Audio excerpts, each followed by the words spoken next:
Changes in our weather are in the works for tomorrow. Expect cold Arctic air, strong winds, and snow by lunchtime tomorrow. On Thursday, rain develops around 4 a.m. and temperatures climb to 39 degrees not long after daybreak. By midday, temperatures begin falling through the 30s as rain changes to snow. Accumulating snow is possible by sunset as temperatures slip to 29 by 6 p.m. As much as 1 to 2 inches of accumulating snow is expected tomorrow night into early Friday. As pre-dawn skies clear, the lows dip to 15 degrees by 8 a.m. on Friday. Big Josh has all the wintry details coming up in the full weather in just a few minutes. If losing weight or getting yourself in better shape is one of your New Year resolutions, then we have a suggestion. The program is called Zumba, and instructor Allie Freeman welcomes you to the first class of the new year. It begins Thursday night at 6 o'clock at the Castleton Fitness Center in La Follette. The class is free to Castleton members and meets twice during the week and on Saturday mornings. On this New Year's Day, we look back on the first 6 months of the year 2013. January, that was a tragic start to the 2013 New Year on January 2nd when a man died in the Caryville Industrial Park. WLAF received reports that an out-of-town worker fell to his death while working at Fabrite when school was briefly closed on January 7th after an early morning fire damaged 2 classrooms the week before. Nearly a month after fire destroyed their sanctuary, members of the Fincastle Church of God returned to hold a worship service on January 8th. The fire was determined to be a case of arson. It was January 10th when the Channel 6 WATE TV crew found out and reported that while former La Follette City Administrator Cade Sexton and Vice Mayor Hansford Hatmaker were on their way back from Memphis on Sexton's city-issued vehicle, the pair were involved in a non-injury wreck on Interstate 40. The Campbell County Sheriff's Department unveiled a new mission statement to kick off the year 2013.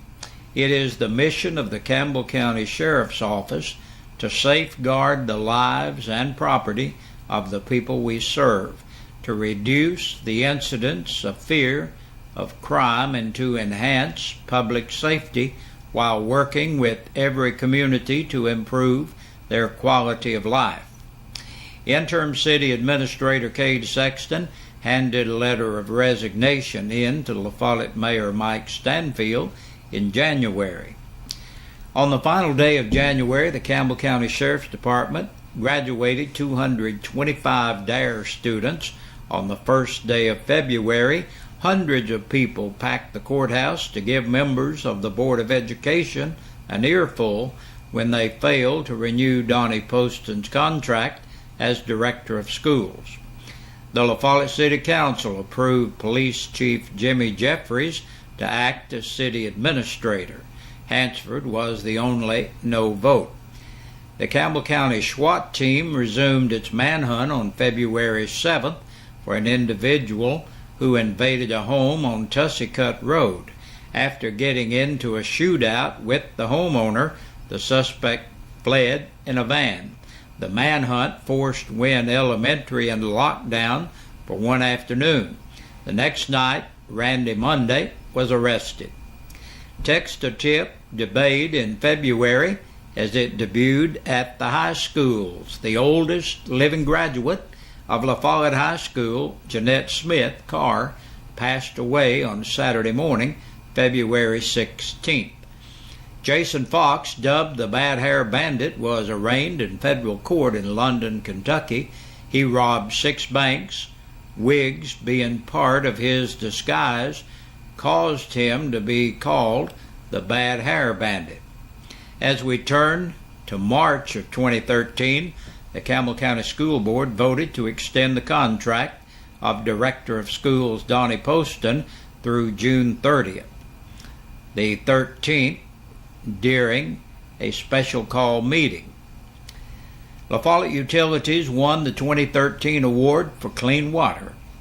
On March 12th, the Tennessee Court of Criminal Appeals made a public decision backing up the awarding of a new trial for school shooter Kenneth Bartley. Bartley was charged in the 2005 shooting death of Assistant Principal Ken Bruce. It was a cold but sunny first day of spring with temperatures in the 30s.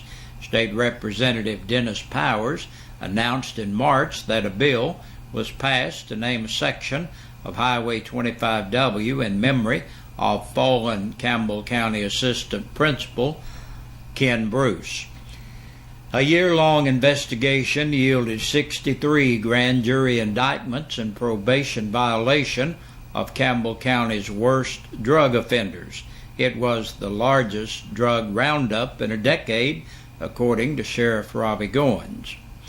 In the month of April, on Saturday night, April 6th, it was a record night for the Campbell County Cancer Association's annual telethon on WLAF TV, raising more than $32,500. It was on April 11th when state investigators were brought in to inspect the county animal shelter regarding complaints from employees and others about the working environment at the shelter. County Mayor William Baird made the decision to close the shelter until the investigation was completed by the state. Tennessee Governor Bill Haslam announced the appointment of Andrew Tillman of Scott County as the Chancellor of the 8th Judicial District Chancery Court. The La Follette Press hired a new editor, Brent Shanding, out of Kentucky. Former press editor Susan Sharp sued parent company Landmark Community Newspapers for her job. The issue was eventually settled out of court. According to a report issued on April 24th by the TBI, Tennessee is now the number one in the country for meth use. Going into May, after a candidate list of around was narrowed down to 12, the La Follette City Council finally cast its vote for Billy Russell as the city administrator. WLAF celebrated its 60th anniversary on the air in May. WLAF signed on the air on Sunday, May 17, 1953. Governor Bill Haslam stopped in Caryville to sign Lynn's Law into action. On May 18, 254 young men and women received their high school diplomas on a Saturday. It was the 38th graduation for Campbell County High School and the second in a row held at the Tex Turner Arena on the LMU campus in Harrigan. Rolling into June, the Campbell County Board of Education voted on June 11th to approve a one-year contract with K-12 Incorporated as a partner in a visual schools program. Senator Ken Yeager was co-sponsor of a bill that changed the name of all the state's technology centers. Beginning in July, the local school will be called Tennessee College of Applied Technology at Jacksboro. A full house was on hand June 18th as the 11-member Campbell County Animal Control Advisory Board met at La Follette City Hall to establish a basic framework of the operating standards for the county shelter. On June 4th, Governor Bill Haslam signed Senate Bill 745, known as the Breast Cancer Prevention Act, into law in Nashville. There were 4 principal changes and 1 change in the central office for the 2013-14 school year in Campbell County, and on June 26, storms knocked out power and downed trees all over the county. Just before 1 a.m., it's when calls began pouring into the 911 center and the La Follette Utilities Department.